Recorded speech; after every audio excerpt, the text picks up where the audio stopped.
Dans l'été de 1943, au milieu d'une guerre qui dévastait l'Europe, un saillant sur le front oriental devint le centre d'attention de deux armées. Koursk, une ville de l'ouest de la Russie, se trouvait en saillie dans les lignes allemandes après les avancées soviétiques de l'hiver précédent. Pour Hitler, écraser ce saillant était une manière de récupérer l'initiative perdue après Stalingrad. Pour Staline, le défendre signifiait confirmer la récupération de son armée. Les deux camps rassemblèrent des forces énormes.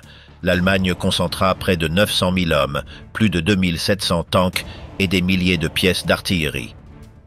L'Union soviétique, avertie par son réseau de renseignement, prépara une défense sans précédent avec plus d'1 million de soldats et 6 ceintures fortifiées.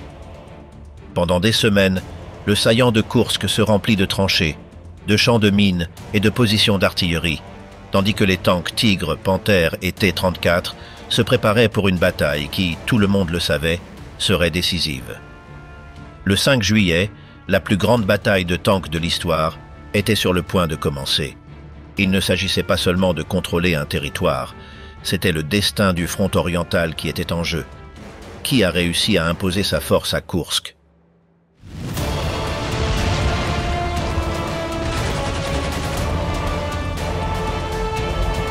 L'origine du choc entre l'Allemagne et l'Union soviétique. La Seconde Guerre mondiale n'a pas commencé à cause d'un seul motif. Elle a été le résultat d'années de tensions politiques, de rivalités idéologiques et de crises économiques qui ont transformé l'Europe durant la période entre les deux guerres. Après la dure défaite subie par l'Allemagne suite au traité de Versailles en 1919, Adolf Hitler et son parti promirent de rendre au pays sa puissance et d'étendre son territoire. Pendant ce temps, en Union soviétique, Joseph Staline consolidait un régime communiste qui était vu avec méfiance tant en Occident qu'à Berlin. Malgré leurs différences, en août de 1939, Hitler et Staline signèrent le pacte de non-agression, connu sous le nom de pacte Molotov-Ribbentrop. En plus de l'accord public, il incluait des protocoles secrets pour se partager l'Europe de l'Est. Grâce à ce pacte, Hitler envahit la Pologne le 1er septembre de 1939 et lança la Seconde Guerre mondiale. Peu après, les troupes soviétiques occupèrent l'Est de la Pologne, comme convenu. Avec l'Europe de l'Ouest en guerre, Hitler se tourna vers l'Est. Il voulait conquérir davantage de territoire pour l'Allemagne, ce qu'il appelait « espace vital ». Le 22 juin de 1941, l'Allemagne lança l'opération Barbarossa, la plus grande invasion terrestre à ce jour, avec l'objectif de détruire l'armée rouge et de s'emparer des ressources soviétiques. Au début, les troupes allemandes avancèrent rapidement, causant de lourdes pertes humaines et territoriales à l'Union soviétique. Cependant, plusieurs facteurs compliquèrent l'offensive. Le manque de ravitaillement, l'immensité du territoire russe, la résistance de l'armée rouge et l'hiver, qui stoppa les Allemands aux portes de Moscou à la fin de 1941. La guerre éclair qui avait fonctionné en Europe occidentale ne s'avéra pas efficace dans les vastes plaines de l'Est. En 1942, l'Allemagne tenta de reprendre l'initiative avec l'opération Bleue, cherchant à conquérir les champs pétrolifères du Caucase et à prendre Stalingrad. Bien qu'ils aient réalisé quelques avancées, la campagne se termina par un échec avec la reddition du 6e armée allemande en février de 1943. Cette défaite frappa durement le moral allemand et brisa ses projets d'expansion à l'Est. Tandis que la guerre continuait, l'équilibre des forces commençait à changer. L'armée rouge se réorganisait et regagnait de la force. L'Allemagne, en revanche, subissait des pertes qu'elle ne pouvait pas facilement remplacer, et son économie militaire commençait à se fragiliser face à l'effort industriel soviétique. Dans ce nouveau contexte, le saillant de Koursk devint un point clé. Après les reculs de l'hiver de 1942 à 1943, les Soviétiques avaient libéré une large zone, incluant Koursk. Cette situation créa une protubérance dans les lignes allemandes, qui offrait à la Wehrmacht une opportunité. Attaquer en pince et éliminer un grand nombre de troupes soviétiques, essayant ainsi de reprendre l'initiative. Pour Hitler et ses généraux, l'opération à Koursk, qu'ils appelèrent l'opération Citadelle, était vue comme la dernière grande chance de changer le sort du front oriental. Mais en 1943, l'armée rouge était bien différente de celle de 1941. Elle avait appris de ses erreurs, amélioré son armement et était prête à résister. En même temps, à l'ouest, les Alliés se préparaient à débarquer en Sicile et soutenaient l'Union soviétique avec de grandes quantités de matériel militaire à travers le programme de pré-bail. La guerre n'était plus seulement une série de batailles isolées. Elle était devenue un conflit mondial où chaque mouvement stratégique avait des répercussions sur tous les fronts. La préparation de la bataille de Koursk commença dans ce contexte. Les Allemands étaient confiants que leurs nouveaux tanks, tels que le Tigre et le Panthère, pourraient surmonter le désavantage numérique. Les Soviétiques, avertis des plans allemands grâce à leur réseau d'espions, organisèrent une défense en profondeur conçue pour freiner et épuiser l'attaque allemande avant de lancer leur propre contre-attaque. Ainsi, à la mi-1943, les deux armées se préparaient à un choc de dimensions énormes, une bataille qui non seulement définirait le contrôle du front oriental, mais aussi l'avenir de la guerre en Europe. Stalingrad, le coup qui brisa l'offensive allemande. La chute de Stalingrad en février de 1943 fut un coup énorme pour l'Allemagne dans la Seconde Guerre mondiale. Pour la première fois, une armée allemande entière se rendit. Plus de 90 000 soldats, dirigés par le maréchal de champ Friedrich Paulus, déposèrent les armes dans une ville complètement détruite. Cette défaite changea le cours de la guerre sur le front oriental. Jusqu'à ce moment-là, la Wehrmacht avait avancé avec force, mais à Stalingrad, elle perdit l'initiative. À partir de ce moment-là, l'armée rouge passa à l'offensive. L'image d'invincibilité allemande fut brisée pour toujours. Les conséquences se firent immédiatement sentir. L'Allemagne dut se retirer de nombreuses positions dans le sud de la Russie. Les troupes allemandes, fortement endommagées et avec moins de renforts, ne pouvaient plus lancer de grandes offensives comme auparavant. L'Union soviétique, en revanche, retrouva de la force, réorganisa son armée et commença à avancer petit à petit. Le désastre de Stalingrad révéla également de graves problèmes au sein de l'armée allemande. Le manque de ravitaillement, la distance séparant les troupes de leur base et le fait que Hitler n'autorisait pas les retraits tactiques aggravèrent la situation. De nombreux soldats alliés de l'Allemagne, tels que les Roumains et les Italiens, ne résistèrent pas aux attaques soviétiques, ce qui rendit les forces allemandes encore plus vulnérables. Pour l'Union soviétique, la victoire à Stalingrad fut un triomphe militaire et politique. Elle montra au monde que la résistance soviétique était capable de vaincre l'armée la plus puissante d'Europe. À l'intérieur du pays, la bataille devint un symbole d'unité nationale et de force face à l'ennemi. Après Stalingrad, l'armée rouge lança plusieurs offensives. Elles réussirent à libérer des villes importantes telles que Koursk, Belgorod et Kharkov. Cependant, ces avancées rapides étirèrent trop les lignes soviétiques, et les Allemands en profitèrent pour lancer une contre-offensive en mars de 1943. Sous le commandement d'Erich von Manstein, l'Allemagne reprit Kharkov lors d'une offensive qui montra qu'il pouvait encore être dangereux. Cette victoire temporaire donna à Hitler et à ses généraux l'espoir de lancer une nouvelle attaque pour changer à nouveau la situation, l'opération Citadelle. Après Stalingrad, la manière de diriger la guerre en Allemagne changea également. Hitler commença à intervenir de plus en plus dans les décisions militaires, se méfiant de ses propres généraux. Cela rendit les décisions plus lentes et moins flexibles. La défaite affecta aussi le moral en Allemagne. Bien que la propagande tentât de minimiser la gravité de la perte, il était évident pour tous que les choses avaient changé. L'espoir d'une victoire rapide à l'Est se dissipait. Militairement, Stalingrad obligea l'Allemagne à reconnaître qu'elle ne pouvait plus gagner uniquement par des attaques rapides et surprenantes. La guerre s'était transformée en une lutte de résistance où les ressources, les fournitures et la capacité à remplacer les soldats et le matériel étaient devenues cruciales.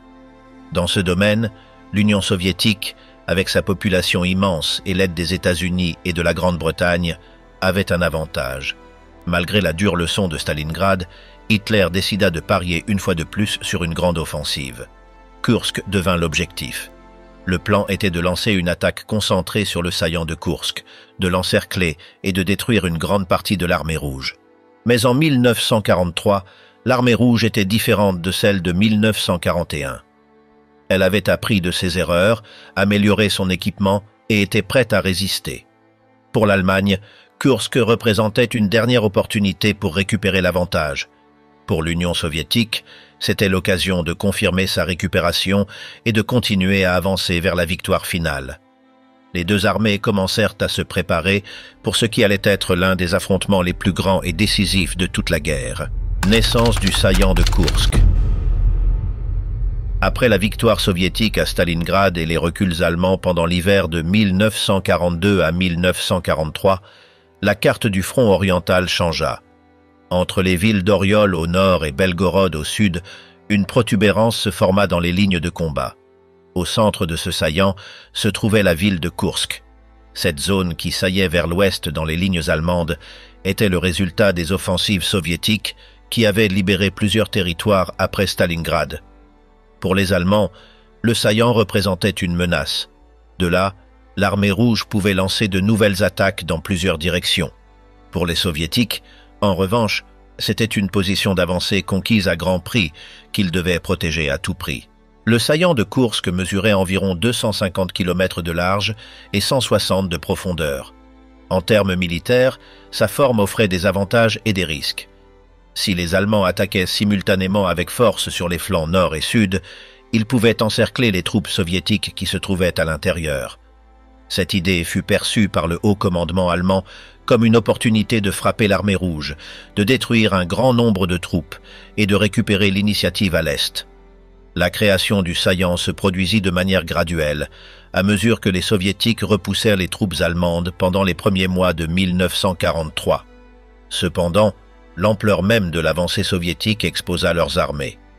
Tandis que les soviétiques renforçaient leur position à Koursk, les Allemands, sous le commandement de Hitler, Manstein et Model, commencèrent à planifier une grande opération offensive pour écraser le saillant. La situation générale à ce moment-là était compliquée pour l'Allemagne. Malgré le succès tactique dans la récupération de Kharkov en mars de 1943, la Wehrmacht avait subi de nombreuses pertes.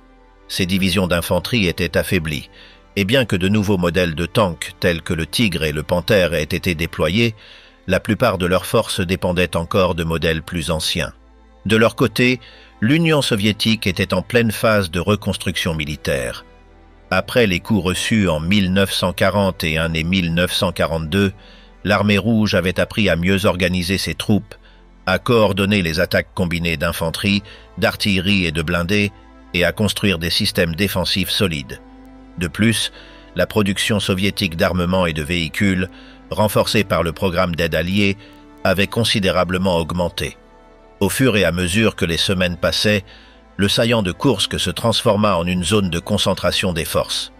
Les deux camps concentrèrent d'énormes quantités de troupes, de tanks, de canons et d'avions autour du saillant. La région devint une sorte de scène préparée pour une bataille inévitable. Du côté allemand, l'opération planifiée reçut le nom de code d'opération Citadelle.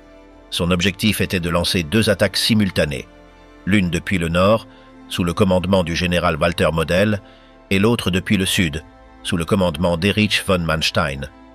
L'objectif était de fermer le saillant et de détruire les forces soviétiques piégées à l'intérieur. Cependant, l'opération Citadelle souffrit de plusieurs retards. Hitler hésitait sur le moment exact pour lancer l'attaque. L'une de ses espérances était d'attendre l'arrivée de suffisamment de tanks Tigre et Panthère pour garantir le succès. Ces retards permirent aux Soviétiques de renforcer leur défense et de préparer un système défensif en plusieurs lignes, soutenu par de vastes champs de mines, des positions d'artillerie et des réserves mobiles. Pendant que les Allemands rassemblaient des troupes et du matériel, les Soviétiques renforçaient également leurs renseignements militaires. Grâce à un réseau d'espions et à l'interception de communications, le haut commandement soviétique, connu sous le nom de Stavka, obtint des informations précises sur les plans allemands. Il savait que l'attaque était imminente, il savait où elle se concentrerait et il savait quel type de force ils allaient affronter. La naissance du saillant de Koursk et sa transformation en un objectif militaire crucial fut un processus qui combina des avancées territoriales, des besoins stratégiques et la dynamique d'une guerre qui avait déjà changé. Kursk n'était pas seulement un point géographique, c'était le théâtre où l'Allemagne tenterait de récupérer sa force et où l'Union soviétique chercherait à consolider sa récupération. Le choc était sur le point de se produire. Les plus grandes forces de tanks de l'histoire se préparaient à s'affronter dans un combat qui déciderait qui contrôlerait le front oriental dans les années suivantes. L'opération Citadelle, planification et stratégie allemande. Après avoir stabilisé le front pendant l'hiver de 1942 à 1943 et partiellement récupéré Kharkov, le haut commandement allemand cherchait un moyen de changer le cours de la guerre à l'Est. L'opération Citadelle fut conçue comme cette opportunité. Son objectif principal était d'écraser le saillant de Koursk par une attaque en pince et de détruire un grand nombre de divisions soviétiques. Adolf Hitler, poussé par le besoin de montrer de la force après le désastre de Stalingrad, soutint l'idée d'une grande offensive. Malgré les doutes exprimés par plusieurs de ses généraux, Hitler insista sur le fait qu'une victoire à Koursk restaurerait l'initiative allemande et renforcerait le moral tant sur le front qu'à l'arrière. Le plan consistait à lancer 2 attaques simultanées, l'une depuis le nord et l'autre depuis le sud du saillant. Depuis le nord, la 9e armée, sous le commandement de Walter Model, devait avancer vers Koursk depuis la zone d'Oriol. Depuis le sud, le 4e armée Panzer de Hermann-Oth et le groupe d'armée Kempf devaient attaquer depuis Belgorod vers le nord.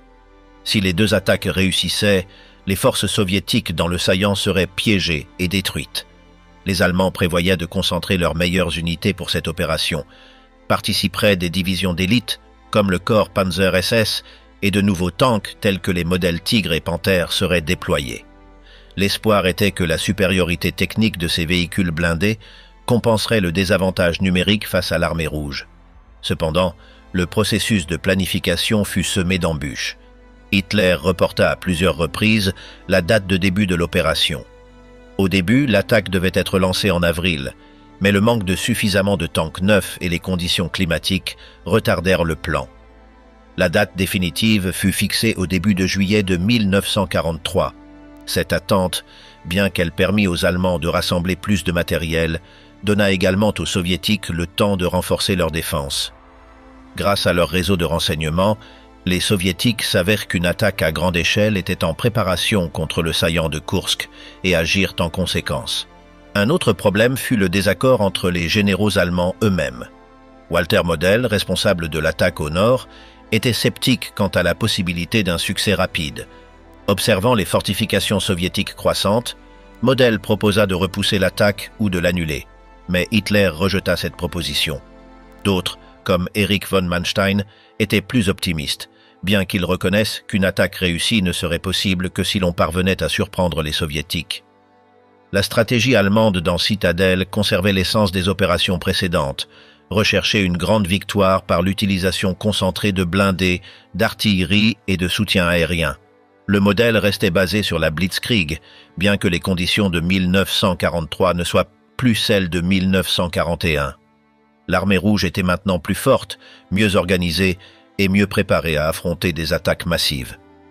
En termes de force, l'Allemagne rassembla environ 900 000 hommes, près de 2700 tanks et canons automoteurs, plus de 10 000 canons d'artillerie et environ 2000 avions pour l'opération.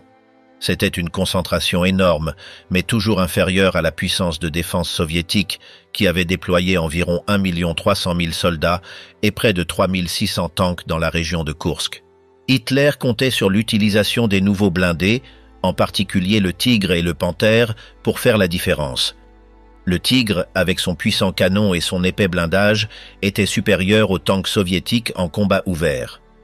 Le Panthère, bien que plus rapide et moderne, avait des problèmes techniques qui n'avaient pas été entièrement résolus avant la bataille. Malgré ses défauts, on pariait beaucoup sur sa capacité à percer les lignes défensives ennemies. Le soutien aérien était également considéré comme un facteur clé. La Luftwaffe devait attaquer les positions soviétiques avant et pendant l'avancée terrestre, ouvrant ainsi la voie aux blindés et réduisant la résistance ennemie. Malgré toute cette préparation, les conditions n'étaient pas favorables à l'Allemagne. L'équilibre des forces avait changé. La surprise tactique était presque impossible, et le retard avait permis à l'armée rouge de construire plusieurs lignes de défense en profondeur, remplies de mines, de fortifications et de réserves prêtes à contre-attaquer. L'opération Citadelle représentait un grand risque. Pour l'Allemagne, c'était un pari presque désespéré pour récupérer l'avantage à l'Est. Si elle échouait, l'armée rouge ne se contenterait pas de résister, mais pourrait passer à une offensive permanente qui mettrait en danger toute la position allemande en Russie. Le 5 juillet de 1943, après des semaines d'accumulation et de retard, l'attaque commença enfin.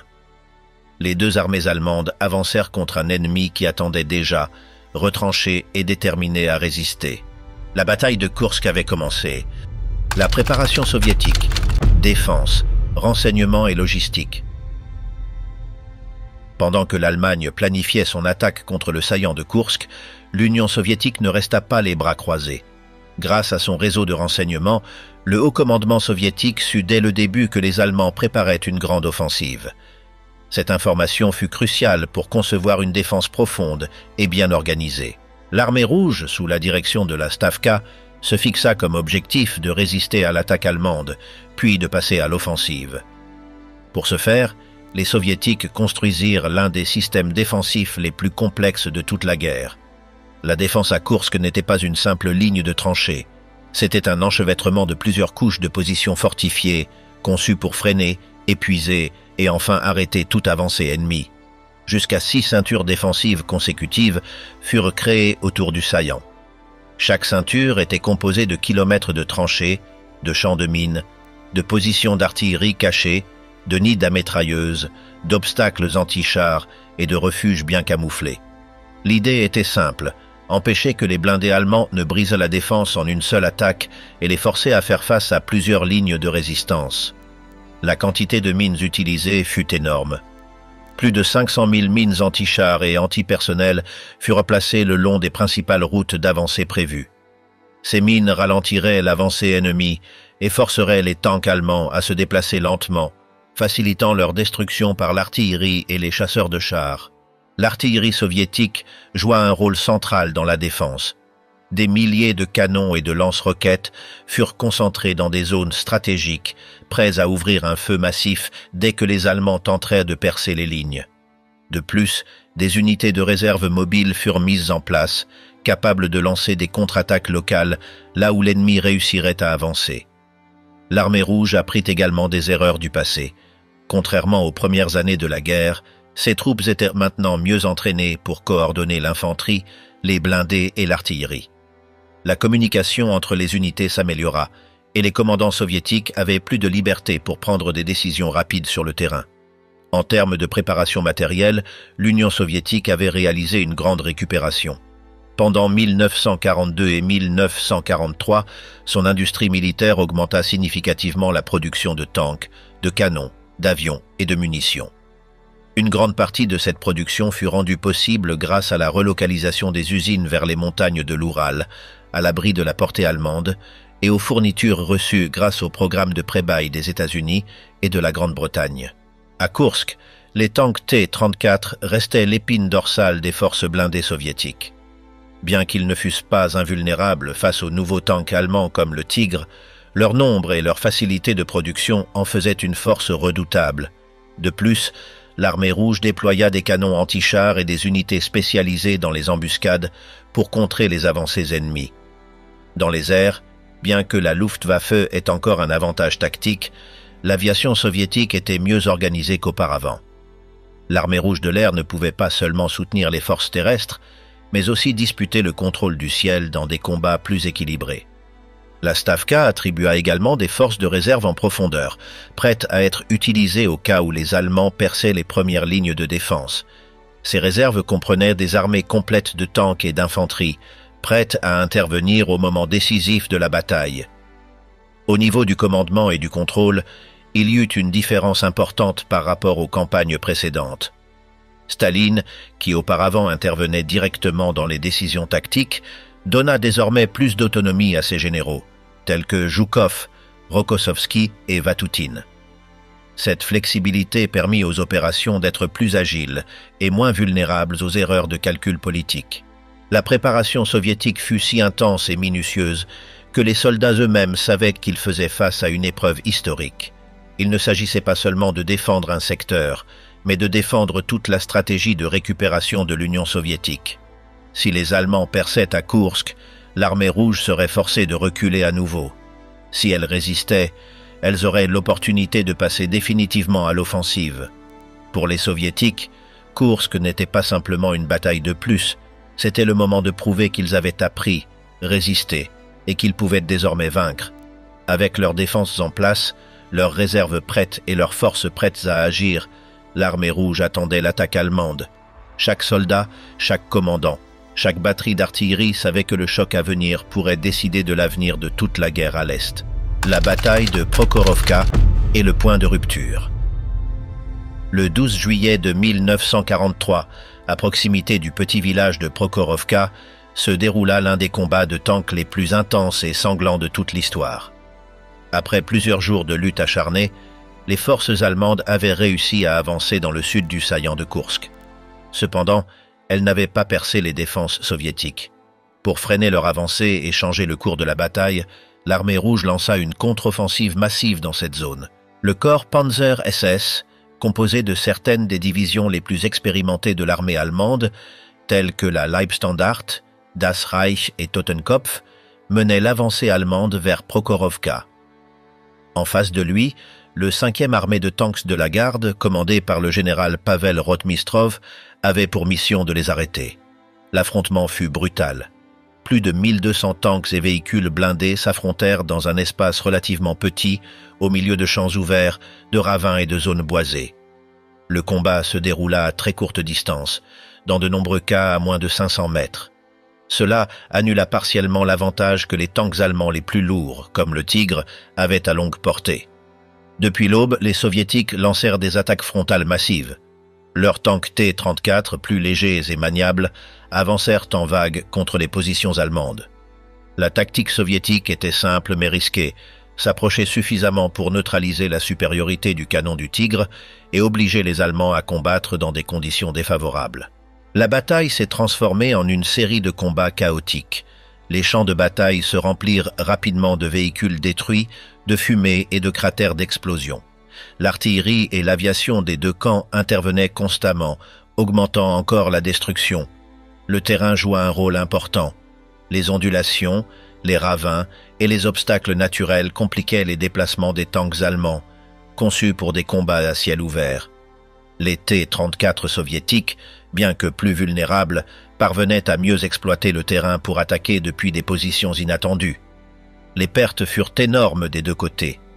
Des centaines de tanks furent détruits ou endommagés en quelques heures. L'infanterie qui accompagnait les blindés subit également de lourdes pertes prises entre les tirs croisés de l'artillerie et des mitrailleuses. Malgré le courage des soviétiques, le 5e armée de tanks de la garde subit de lourdes pertes et ne réussit pas à détruire le corps Panzer SS. Cependant, leur attaque réussit à freiner l'avancée allemande. L'élan que les divisions SS avaient acquis dans les jours précédents s'arrêta à Prokhorovka. La bataille n'eut pas de vainqueur immédiat et clair sur le terrain. Les Allemands maintenaient certaines de leurs positions, mais ils n'avaient plus la force nécessaire pour poursuivre leur offensive.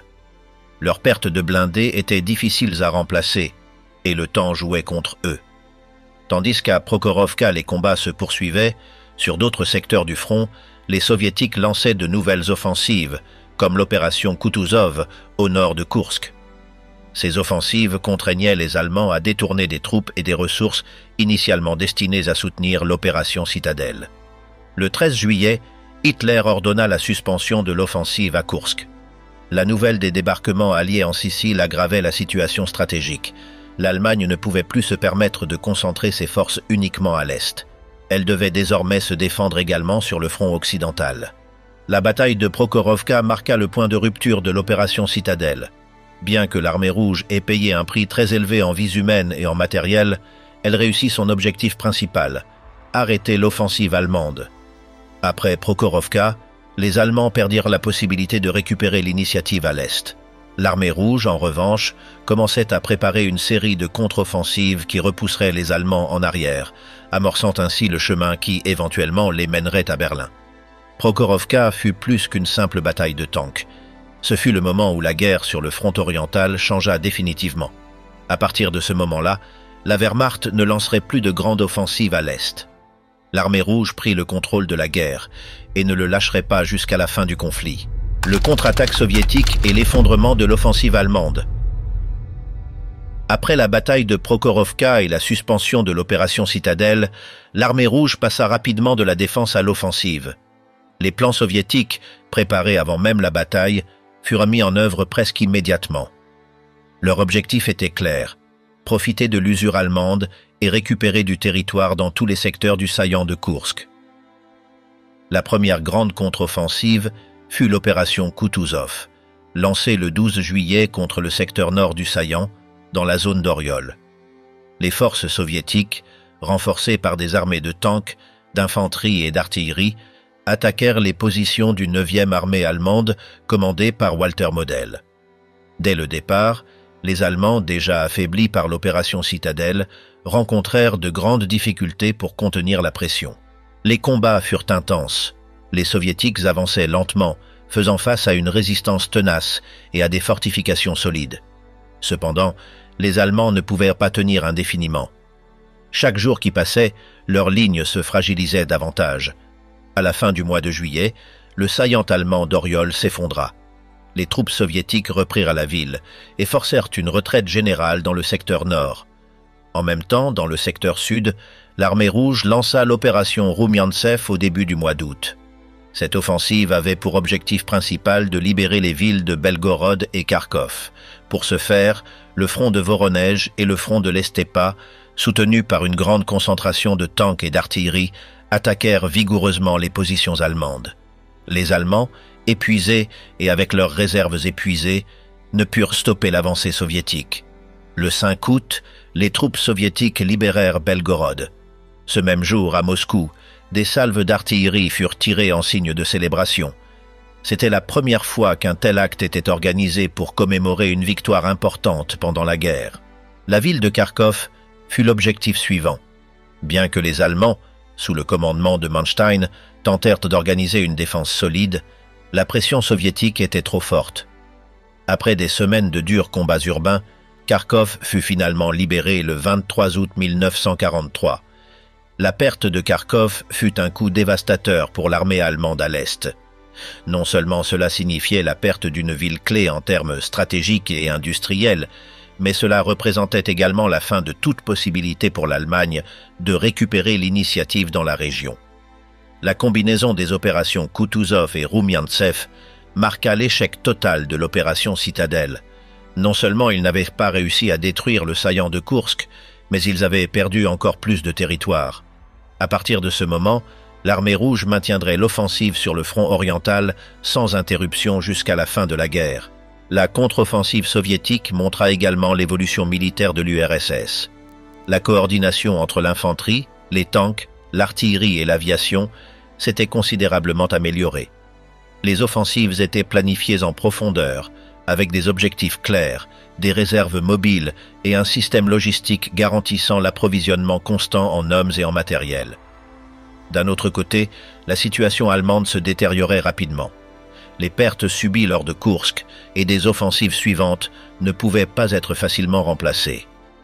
L'Allemagne faisait maintenant face à une guerre sur deux fronts, à l'est contre une armée rouge de plus en plus forte et à l'ouest avec la menace croissante de nouvelles opérations alliées après le débarquement en Sicile.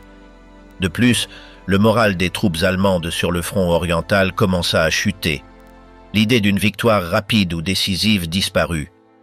La réalité était désormais une guerre de résistance contre un ennemi qui devenait chaque jour plus agressif et mieux préparé. Au niveau stratégique, les conséquences étaient claires. À partir de Koursk, l'Allemagne adopta une posture défensive à l'est. Toute action offensive ultérieure serait limitée et ne changerait pas le cours général de la guerre. L'armée rouge, en revanche, non seulement consolida ses positions, mais gagna également en confiance.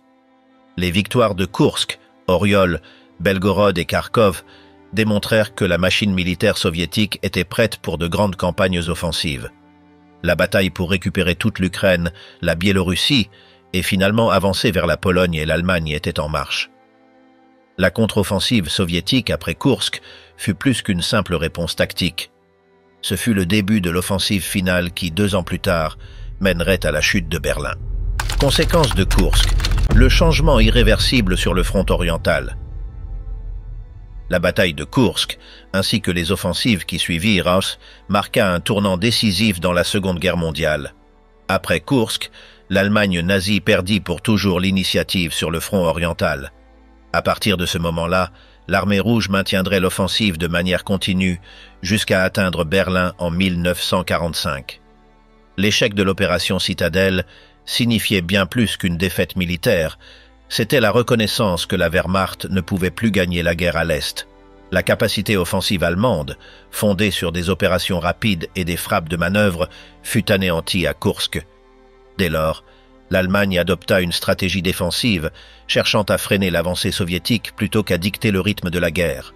Les pertes matérielles allemandes à Koursk furent sévères. Bien que les rapports varient, on estime que les Allemands perdirent environ 500 tanks et des centaines d'avions, ainsi que des dizaines de milliers de soldats tués, blessés ou capturés. Mais plus importantes que les pertes physiques furent la perte de confiance et le moral. Le moral de l'armée allemande, déjà affaibli par Stalingrad, subit un nouveau coup dur. Du côté soviétique, Koursk représenta la confirmation complète de la récupération de l'armée rouge. Non seulement elles résistèrent à l'attaque allemande, mais elles passèrent immédiatement à l'offensive, démontrant une capacité de planification, de coordination et d'exécution bien supérieure à celle des campagnes précédentes.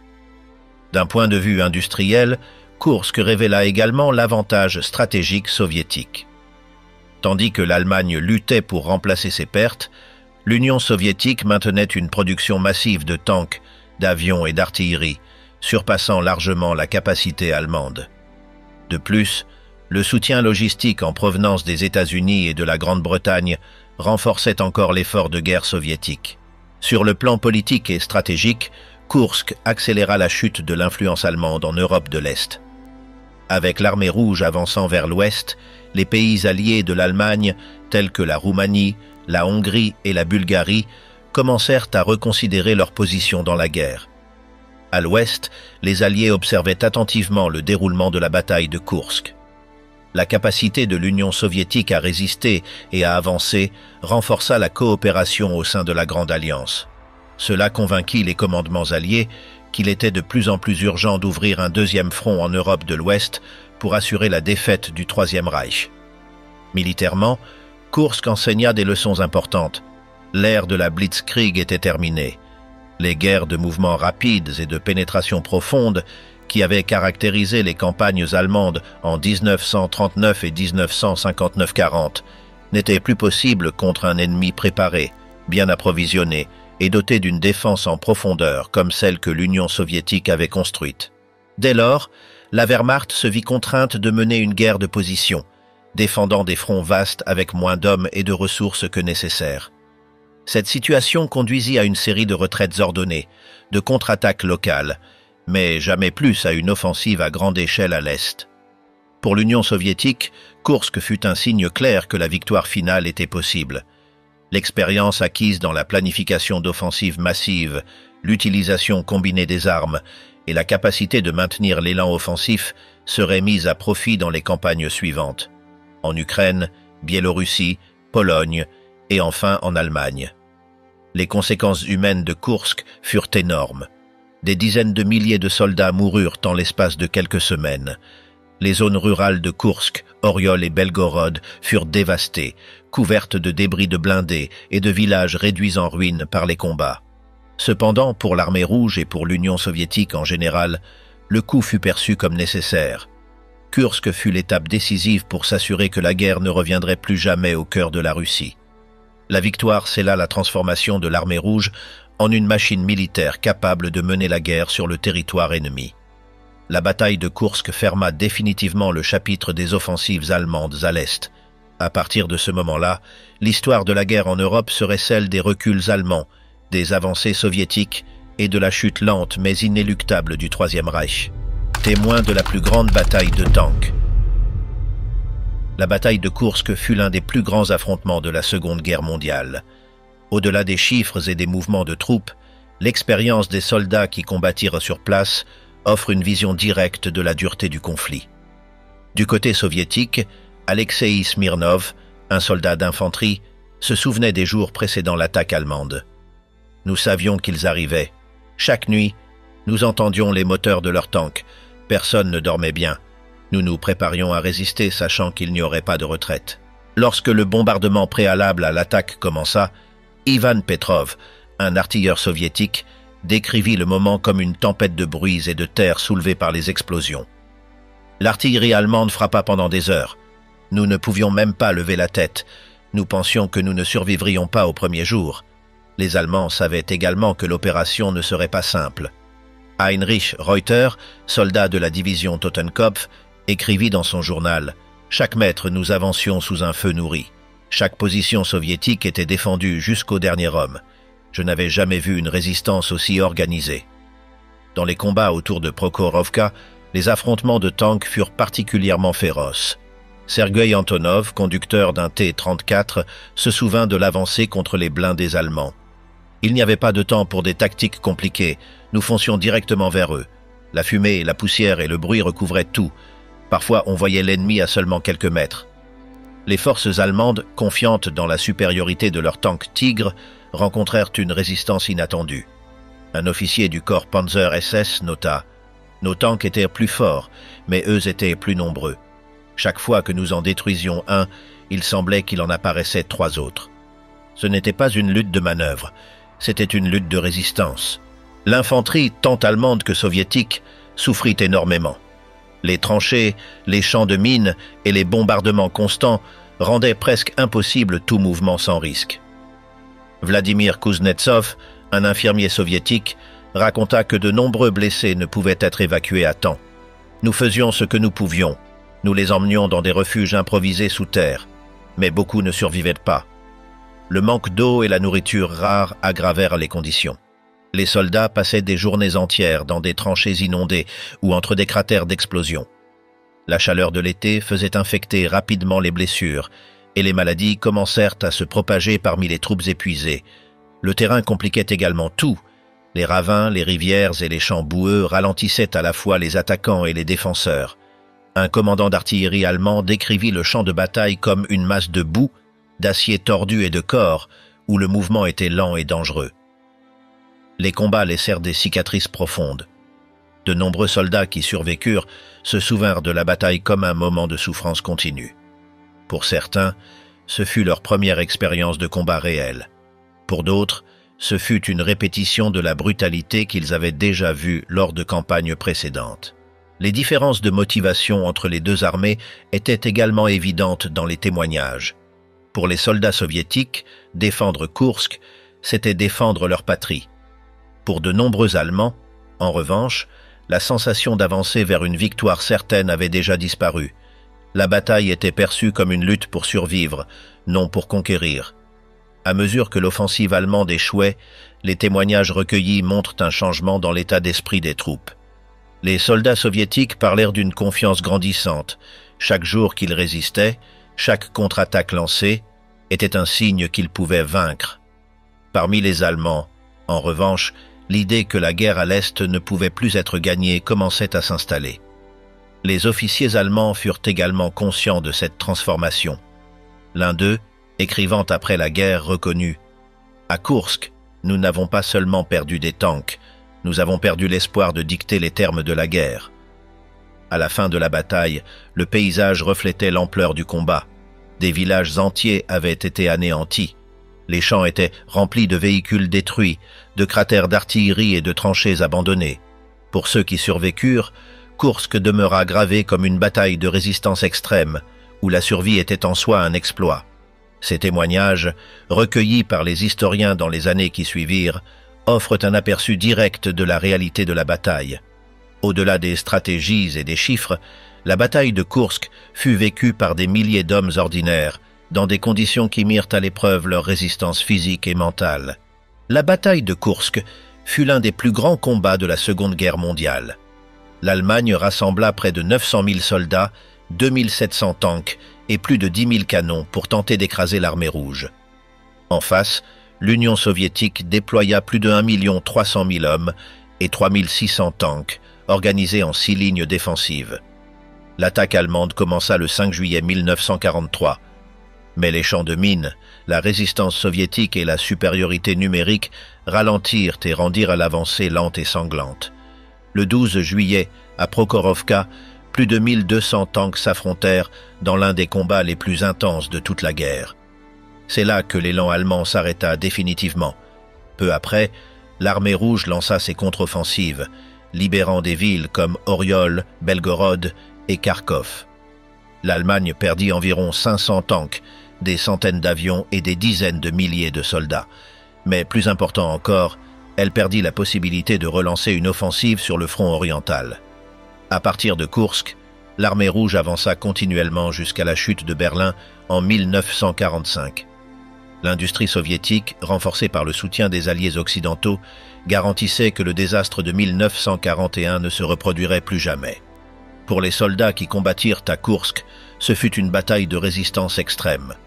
Pour l'histoire, ce fut le moment où la guerre en Europe changea de direction à jamais.